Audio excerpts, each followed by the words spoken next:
La Reine des Neiges par Andersen. Première histoire qui traite d'un miroir et de ses morceaux. Voilà, nous commençons. Lorsque nous serons à la fin de l'histoire, nous en saurons plus que maintenant, car c'était un bien méchant sorcier, un des plus mauvais, le diable en personne. Un jour, il était de fort bonne humeur. Il avait fabriqué un miroir dont la particularité était que le bien et le beau, en se réfléchissant en lui, se réduisaient à presque rien, mais que tout ce qui ne valait rien, tout ce qui était mauvais, apparaissait nettement et empirait encore.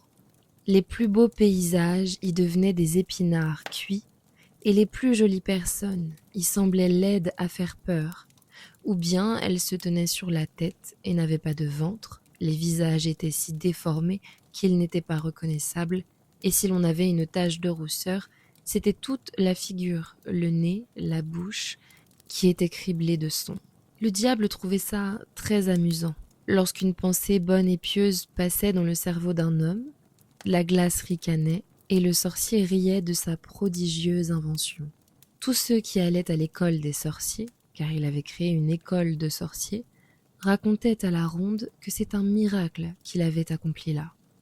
Pour la première fois, disait-il, on voyait comment la terre et les êtres humains sont réellement. Ils couraient de tous côtés avec leurs miroirs, et bientôt il n'y eut pas un pays, pas une personne qui n'eussent été déformés là-dedans. Alors, ces apprentis sorciers voulurent voler vers le ciel lui-même, pour se moquer aussi des anges et de notre Seigneur.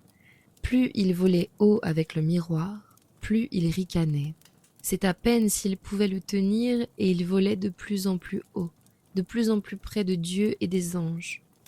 Alors le miroir se mit à trembler si fort dans leurs mains qu'il leur échappa et tomba dans une chute vertigineuse sur la terre où il se brisa en 1000 morceaux. Que dis-je, en des millions, des milliards de morceaux. Et alors ce miroir devint encore plus dangereux qu'auparavant. Certains morceaux n'étant pas plus grands qu'un grain de sable, voltigeaient à travers le monde, et si par malheur quelqu'un les recevait dans l'œil, le pauvre accidenté voyait les choses tout de travers, ou bien ne voyait que ce qu'il y avait de mauvais en chaque chose, le plus petit morceau du miroir ayant conservé le même pouvoir que le miroir tout entier. Quelques personnes eurent même la malchance qu'un petit éclat leur sautât dans le cœur, et alors c'était affreux. Leur cœur devenait un bloc de glace. D'autres morceaux étaient au contraire si grands qu'on les employait pour faire des vitres, et il n'était pas bon dans ce cas de regarder ses amis à travers elles. D'autres petits bouts servirent à faire des lunettes. Alors tout allait encore plus mal.